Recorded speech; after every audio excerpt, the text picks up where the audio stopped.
ምክክሩም ራሱ ልክ እንደ ተክሉ ነው የምናየው። ለመጀመሪያ ጊዜ ነው ኢትዮጵያውያን አካል ጉዳተኞች፣ ሴቶች፣ አርብቶ አደሮች፣ አርሶ አደሮች ከሁሉም የማህበረሰብ ክፍል ስንገናኝ አሁን በኢትዮጵያ ታሪክ ለመጀመሪያ ጊዜ ነውና ትልቅ ነገር እየተከልን ነው። ሀሳብ እየተከልን ነው።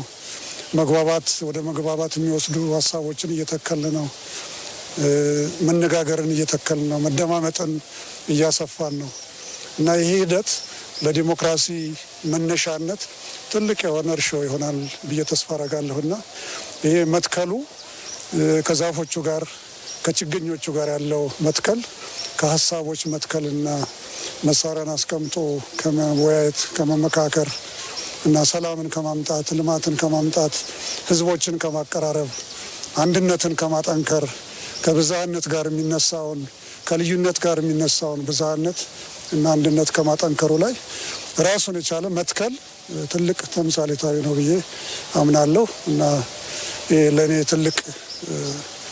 ትልቅ ተምሳሌታዊ ሂደት ነው ለሁላችንም ለኢትዮጵያ ህዝቦች 4000ዎቹ ዛሬ የሚተክሉት ለ130 ሚሊዮን ከኋላ ላሉ ወገኖቻቸው ነውና በጣም ትልቅ ቀን ነው ብዬ አስባለሁ።